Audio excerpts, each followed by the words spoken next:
somos, por qué nacemos, por qué existimos, por qué estamos aquí. Yo creo que respuestas concretas no encontraría, pero sí creo que tenemos un propósito, tiene una razón de ser en nuestros tatarabuelos, nuestras tatarabuelas, que han sido generaciones y generaciones que han pasado, que han llegado a la vida de una u otra manera antes de que este fuera Estado, ¿no?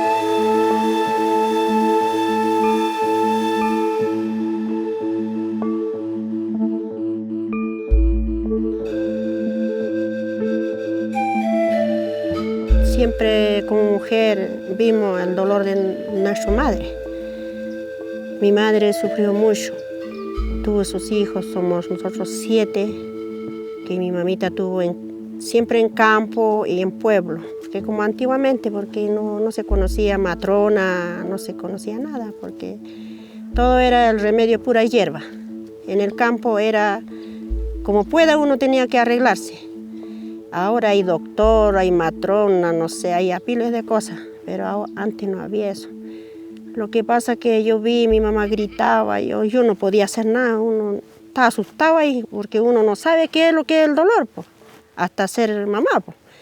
Entonces todo eso he visto y he ayudado a mi mamita, qué sé yo, tuve mis hermanos menores, ya a medida que voy creciendo vi más, apoyé. Tuve que cuidar a mi mamá, tuve que cocinar, así como decía, siempre tenía que haber una sopa de quinoa. Menos se echaba cebolla, menos se echaba papa, todas esas cosas, solamente sopita nomás. Ese era un apoyo para levantar del parto que va a tener nuestra madre. Por todo ese sufrimiento, yo nunca quise tener, yo dije, nunca me voy a casar yo, nunca voy a tener hijo. Porque yo tenía terror que mi mamá gritaba, entonces yo voy a llegar a ese porque soy mujer. Y mi mamá me decía, las mujeres siempre vamos a sufrir, vamos a llegar a esa etapa. Entonces yo nunca quería juntarme ni quería tener maíz. Entonces el día que me tocó a mí, ya me trasladé, me fui a Pueblo Pachica. Yo soy de Mauque, me trasladé porque mi esposo se crió en Pachica desde chico. Entonces allá pasó meses y ya me quedé embarazada. Entonces yo me cuidaba del sol, me cuidaba de no trabajar mucho, el movimiento. Yo vi a mi mamá como cuando se quedaba embarazada pescaba fajitas más anchos, se amarraba bien amarradito y todo el movimiento la guagua no se movía, se quedaba quietito, se criaba bien derechito. Entonces todo eso que tenía en mi mente me lo hacía yo solita. Mira, para mí el embarazo fue una experiencia que nunca lo he aprendido. Mi mamita haya tenido 9 hijos también, pero yo tuve en una sola vez de una experiencia de ella, en casi los últimos hermanos que tuvo mi mami. Tuve yo con ella atendiendo su parto porque estábamos en un lugar muy, muy lejos, campo. No había médico, no había nada. Y sí, yo tenía que acompañarle a mi mamá porque ella estaba sola, y mi papá, nadie más, y mi hermano chico. Y claro, como yo no sabía los dolores, a qué tiempo tenía, cómo tenía, y ahí yo recién conocí el dolor de parto con mi mamita, porque mi mamá le dolía todo. Me decía, haz esta hierba, había una hierbita que era la manzanilla, y prepárame esa hierba, déme ese calientito, tenía que darle a ella y ella misma se trataba de tocar. Me dice no sé qué, tiéndame el aguayo, la manta, la frazada, los dos con mi papá sacudíamos, formamos y ella misma se tocaba. No, ahora está derechito. Recién yo vi lo que era un parto, para mí era muy extraño, muy triste de ser una mujer. Pero a la vez de eso, siendo mujer, como mamá, tenemos que aprender, tenemos que saber los dolores de ser mamá y también transmitir a nuestras hijas. Yo he enfermado con mis hijos mayores, con mis hijos mayores me ha ayudado mi papá, mi mamá. Igual después con los restos, los segundos, me ha ayudado mi tía Santuza, que es una partera. Ella me ayudó, pero con un dolor grande y yo siempre sufría con todos mis partos. Nadie que ha tenido un parto bueno, no, todos los partos. 2 días, una noche, así sufría. Igualmente que me ha dado cuenta con la yiglia, con la fresada, con el caito, con la pusca, y me apretaban de aquí con la faja, me manteaban con la yiglia de carrá, y así me hacían tener. De últimas guaguas acá, mi Maxiña me ayudó mi suegra, con mis suegros, ellos siempre venían. Ya cuando ya estaba con dolor y venía siempre, igualmente, decía, ni con ninguno no había ido al hospital. Último mi guagua fue al hospital, en incubadora hasta un mes. Porque él nació antes. Ante tiempo, por eso. Otros no, puro en casa nomás me ha tenido hasta parto normal. Nunca andaba al hospital yo. Me hacía arreglar con parteras así, me hacía arreglar derechito. Entonces yo no me ha tenido, yo no me ha tenido mi guagua, todo. No en hospital, nada. Mis hijos todos he tenido en mi casa. Hay otro allá en mi lugar es Luga, otro acá en Pachica, otro en Camiña. Así he tenido puro parto normal. La tía Catalina fue mi primera partera de mi hija. Ya, ella me ha ayudado a tener mi bebé. Me apretaba de aquí de mi estómago, se inclinaba ella y me apretaba para yo poder empujar. Pero era su manito tan suavecito, no sentía dolor, nada. Y así que ella me ayudó a tener mi primera hija. Y el segundo hijo estuve teniendo también con mi tía Felisa. Y mi tía Felisa me hizo tener ya varios hijos y todos mis hijos son nacidos aquí en la casa. Ya y tengo los 2 últimos que han nacido en el hospital. Ahí yo supe conocer qué es lo que era el hospital, porque a mí no me gustaba irme antes porque me daba miedo. Y de tanta experiencia de otras mujeres decía, no, que te van a hacer así, que te van a gritar, te van a pegar. Porque uno para poder tener nuestras guaguas tenemos que pasar un dolor muy grande y gritar. No se puede soportar el dolor. ¿Y qué es lo que me decía? No, en el hospital no se puede. Y claro, yo tuve todos mis guaguitas aquí, 2 nomás tuve allá. Y con ese 2 tuve una experiencia. Con el primero niño tuve una experiencia en el hospital, claro que era un poco muy maltratado, porque te tiraban con una sábana nomás, esa cuestión de y no tenía cómo abrigarte, porque él decía falta, falta, falta, y pasaba el tiempo, pasaba el día, esa noche, y el dolor seguía, y era muy triste de tener en el hospital. Y el último bebé tuve en parto Aymara. Ya en ese parto Aymara tuve con mi hija, con la tía Reina Cáceres. Ella me hizo tener en esa salita de parto Aymara. Ahí yo lo vi ya que ya tenía su forma de sentar, una banquita así como para tener. Ahí había su hierba, y ahí había una cama para poderse abrigar. Cuando una vez tenías tu hijo, había la sopita calientito porque nuestro estómago ya una vez teniendo bebé, late y empezamos mucho a ensangrar, siente frío y queremos algo calientito. Todo en la casa, los 5 en la casa. Ninguno al hospital, fue todo normal en mi casa, atendiendo a mi tío y mi madre y mi tía Catalina. Mi mamá se llama Felisa Mamani y mi tía se llama Catalina Mamani y el abuelito Santo Mamani. Y el abuelito Santo me manteaba, me hacía reventar trigo, me hacía saltar, me levantaba, me ayudaba a apretar de acá. Pero hay maneras de cómo enfermar, tener en nuestra casa.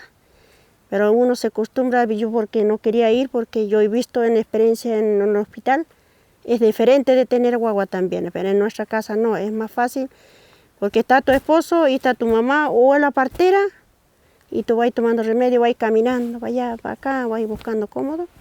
Entonces, aunque será un poco más dolor, pero lo tenemos normal. Pero al visto que yo vivo ahora al hospital, yo veo cosas que le amarran, le ponen el dedo, lo sacan, no sé. Después cuando no quiere salir lo cortan, no sé. A piles de cosas he visto, pero en la casa no es así. Entonces yo siempre la experiencia que he tenido en la casa, estaba pura mi familia nomás. Tengo mi bebé, a las semanas me cuido, me lavo con hierbitas mi mano, mis pies, me trato de cuidar del sol, no comer papa, no comer manzana, todas esas cosas uno se cuida cuando tiene su bebé.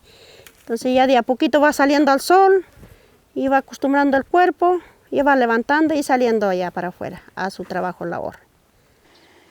Así que ahí venía mi suegro mantearme. Igual me daba las hierbas, ese culén, la manzanilla. Siempre decía que hay que surtirla, cálido con fresco. Y esa colita de zapallo. Ese zapallo, después me daban molido de huevo de chu. También me daba que charqueaban culebra. También molía eso, ese me daba. Y para la recaída me daban ese uña de gente, uña de burro, pelo del marido, o sea, del hijo, sino. Moliendo con ese me daba la recaída.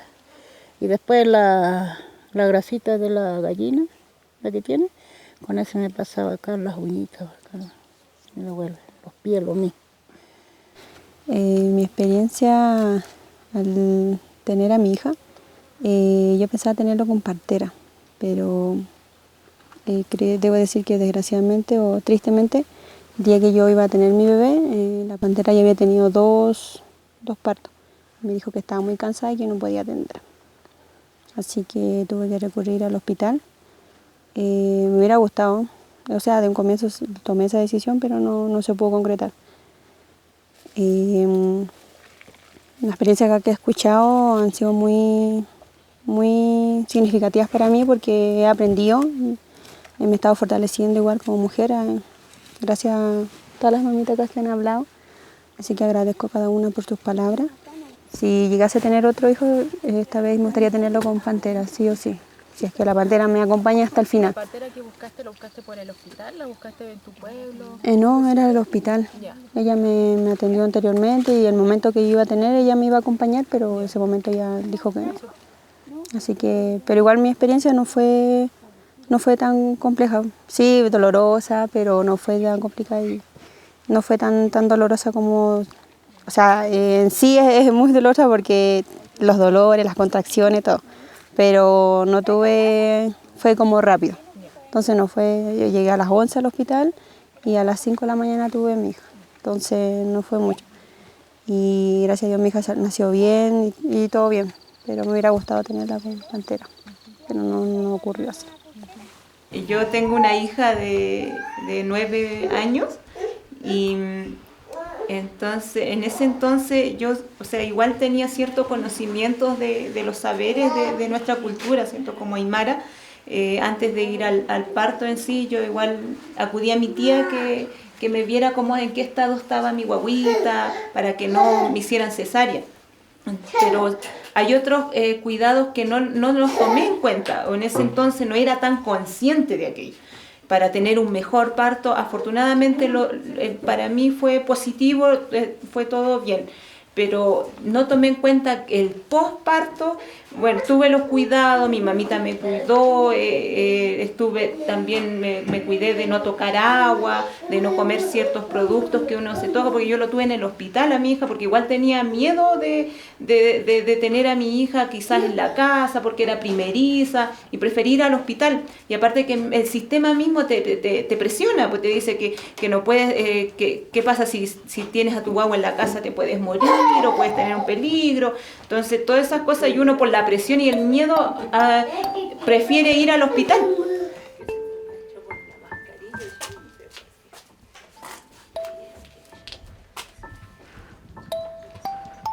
Ahí está, es así.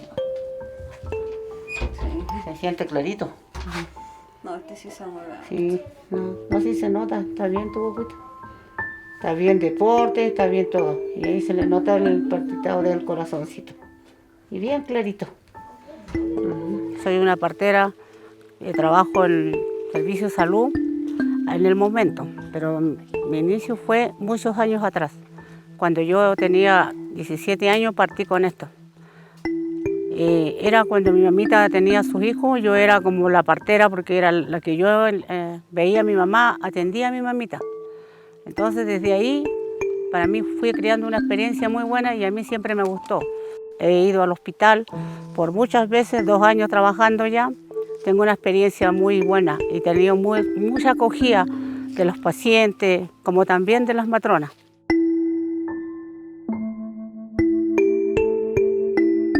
La partera, yo como ser, utilizo muchas cosas, muchas hierbas, también como cosas naturales, como ser un hilo de lana, con una pusca, un aguayo, una frazada tejida, que son cosas que uno la ocupa para hacer el arreglo del bebé.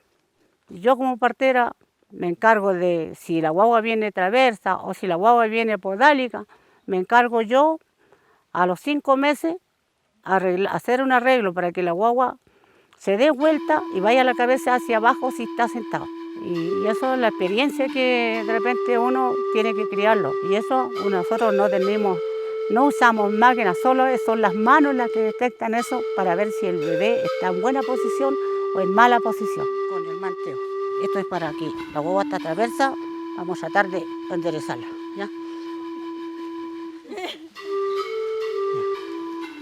Ya, Maca, en el nombre del Señor, vamos a proceder a arreglar tu guaguita. De lo que era antes ha cambiado mucho, porque ahora la paciente que va al hospital tiene derecho, para empezar, para ponerse en posición, para dar a luz a su hijo, puede ponerse como ella quiera ahora. No es obligación que la mujer sea como antes, cuando iba con los pies arriba y pujaba y a veces perdía la fuerza, porque no, al estar así no tenía mucha fuerza. Ahora sí, porque se sube en la cama y la mujer se puede apoyar y puede tener su hijo así en cuclillas, en rodillas, como se hacía antes. Puede.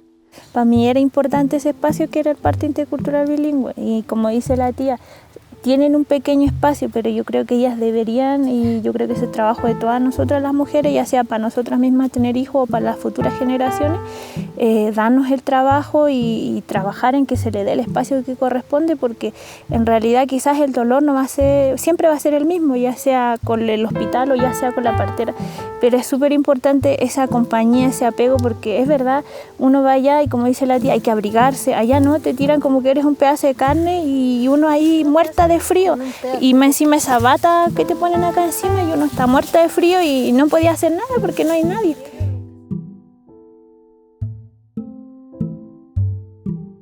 Queremos aprender más porque para recuperar antes no había hospital ni doctor, nada.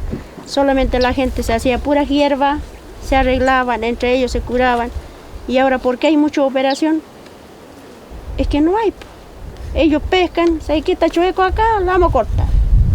Pero antes no, la gente, ellos mismos se curaban con hierba, se arreglaban. Lo primero que hacían eso, buscar para amarrar la placenta. Amarrar con una pita y cortar el ombligo con una tijera nomás antes.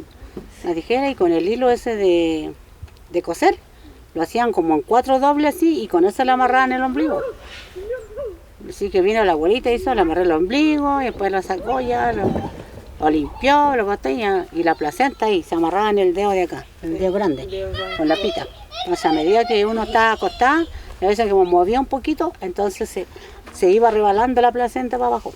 De repente, pum, salía. Ahí la sacaban. Y antes la placenta no se botaba, no hace nada, porque si pescaba una persona y le tenía que ir a guardar, a enterrarla en un lugar bien profundo, para cosas que no salga arriba. Así que a mi papá lo mandaba, mi papá fue a guardar la placenta.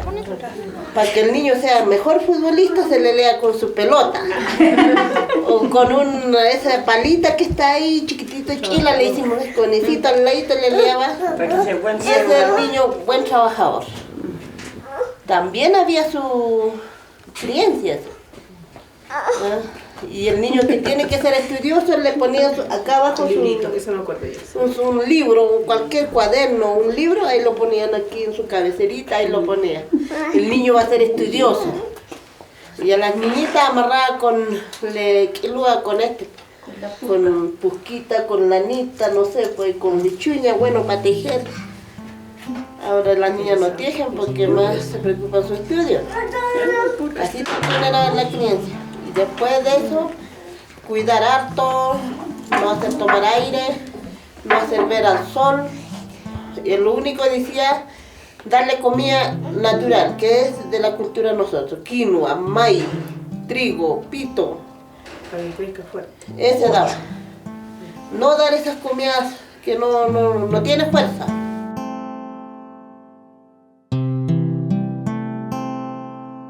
Uno, a los 40 días después del parto, yo como partera termino con la curación de la matriz, hacer el ocultamiento de la matriz, que es de la mamita cuando tiene su hijo, le queda la matriz que llaman el útero, nosotros llamamos la matriz, queda suelta o desparramada, muchas veces a algunas mamitas le queda muy abajo, descolgada, entonces hay que curarla, hay que arreglarla para que la mamita quede bien.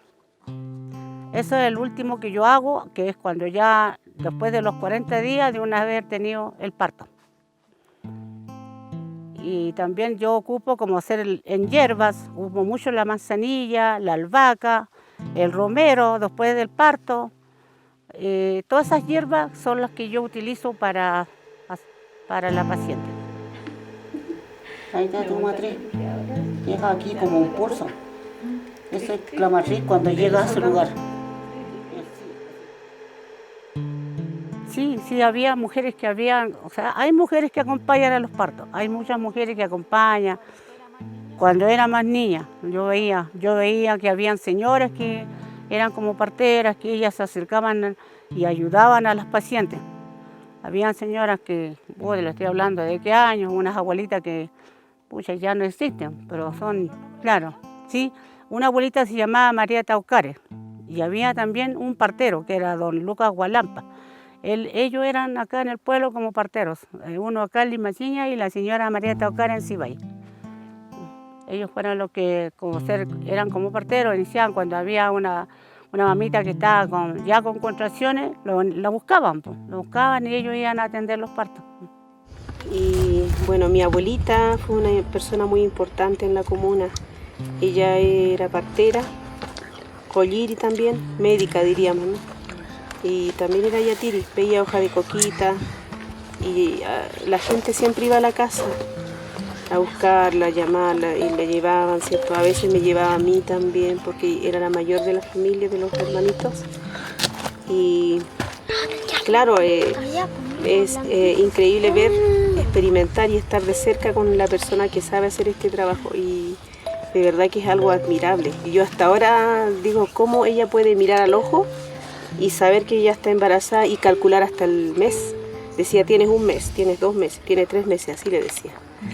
Y por mirar, ella decía, el bebé está chueco, hay que arreglarlo. Por solo mirar a la persona. Ella falleció en 2015 y se fue, así que... Pero hasta el último día estuvo atendiendo pacientes. ¿Era la abuelita Santuza? Sí, Santuza Mamani Gómez. ¿Y la nombraron? Sí, ella hasta el último día atendió pacientes. Ella me salvó a mí también. Si una partera la sorprendían en una casa atendiendo un parto o viendo una embarazada, también era multado. Sí, porque ¿cómo tenía que hacer uno las cosas? Escondida y calladito, y sin que sepa, y hasta el día de hoy todavía. Porque hasta el día de hoy yo sí voy, pero en el hospital, pero yo en la casa, o en la casa de la paciente o en la casa mía no puedo atender un parto. Porque el momento que a mí me llegan a descubrir eso, ya la multa va a ser mucho más de lo que yo estoy haciendo. Ganando. Claro. Por ejemplo, yo cuando tuve a mi hijo en la casa con una partera, también tuve que mentir en el registro civil. Hay que dar una declaración y poco menos yo tuve que decir que mi hijo nació solo, no pude nombrar a la partera y ahí tuve que esperar 2-3 meses para que recién me dieran el bote de mi guagua. Entonces, independiente de que yo tenga que esperar ese trámite, que a mí en cierta forma no me afectó, yo esperé solamente. También en cierta forma se hace invisible que la partera me atendió el parto. porque no queda en ningún lado. Entonces, que fue una partera la que me recibió mi guagua. Entonces eso en el fondo hace como que los partos, que las parteras nos siguen atendiendo. Claro. Pero a la vez si yo decía que me atendí con una partera, la ponía en riesgo a ella, porque también hay una situación legal en donde ellas no pueden. Entonces todo tiene que ser como en secreto. La partera y el doctor son los mismos con la matrona, son los mismos. ¿Y por qué no son reconocidos? Porque es como, por ejemplo, por ser una indígena, no es la idea. Tiene que ser ambos de la mano las cosas, para que funcione bien las cosas, y si no, ¿cuándo va a funcionar? Por eso muchas mujeres se enferman. Tan enfermos de matriz, tan enfermos que el hueso, que allá, que acá, porque no hacen buen cuidado. No hacen buen cuidado. En cambio, con nuestra partera o nosotras mismas, nos ayudamos en otro, con hierbas, con remedios naturales, estamos sanos. Si llegaríamos a perder nuestra cultura, nuestra partera, nuestra matrona, que es de nuestra cultura, yo sé que lo vamos a sufrir mucho, para nuestra generación que viene. Lo que pasa es que también está ocurriendo esto, de que la gran mayoría de los aymaras estamos en la ciudad, y en los pueblos están solo los abuelos. Entonces, para que se ocurra esa transmisión que dice la hermana, que nos enseñen, nosotros tenemos que ir donde los abuelos. Entonces, es lo que claro, y hablarles en aymara, ¿cierto? Y pedir que nos enseñen. Entonces, en el proceso, tampoco decir, enséñame esto, sino que en el hecho de ayudar, de participar, va uno aprendiendo, porque el aprendizaje se enseña así, pues, la abuelita está sembrando y entonces uno al lado está sembrando. La abuela está tejiendo, entonces uno al lado se pone a tejer. Entonces, ese proceso se ha perdido. Nosotros lo hemos discutido harto, ¿cierto?, en la organización que tenemos. ¿Qué hacer para esto? Entonces hay familias que se esfuerzan y llevan a sus niños a las comunidades, acercan a los abuelos, pero son unas cuantas familias. Entonces es un reto para todas nosotros en que tengamos que ponernos como primera meta, no sé, como prioridad, en que nosotros como aymara llevemos a nuestros niños, ¿cierto?, a la comunidad, les dejemos con los abuelos, estemos ahí, estemos en el territorio, porque en el territorio está en los materiales, ahí está el conocimiento. Que aparezca, que diga ahí Sumaya, originaria, no sé, de Ancuaque, de Limaxiña, de diferentes pueblos. Y no, pues sale Iquique, porque igual el sistema nos ha llevado a la ciudad, que tenemos que tener nuestro hijo en el hospital, y muchas veces por desconocimiento nosotros, o por miedo, le hacemos caso al Estado. Le hacemos caso y no, el sistema de salud, porque si no mi guagua se puede morir, y nos da miedo y preferimos irnos allá. Y muchas veces las tías que han comentado han sufrido violencia, y muchas veces han sufrido violencia y no saben que eso es violencia. Las tratan mal, y uno está gritando, le dice cállate, porque no te gustó. Eso es violencia. Sí. Eso es violencia, porque uno quiere que una partera la contenga, la acompañe, la resguarde, esté con uno, entendiéndola, la esté conteniendo. Entonces todo eso creo que se ha dado en este contexto de conversación, en los talleres que se han ido, y a mí me gustaría seguir con algo así, quizás con ustedes, con otras mujeres más, y ir abriéndonos más para que también nos valoremos unas y otras y mantengamos este conocimiento, porque si no transmitimos a nuestra hija va a desaparecer. Lo que nosotros tenemos es ciencia. Sí. Es ciencia, entonces, pero el occidente, el cara, como decimos en nuestra lengua, no lo ve como ciencia. Pero para nosotros esto es algo tan importante, tan sagrado, tan nuestro, en el tema de la partería tan íntimo, que cada una de nosotros hemos vivido. Entonces ese conocimiento, ¿cierto?, que se viene traspasando de un abuelito a otro y a otro, ¿cierto?, se viene traspasando y se sigue manteniendo a pesar de tantas situaciones que hemos vivido.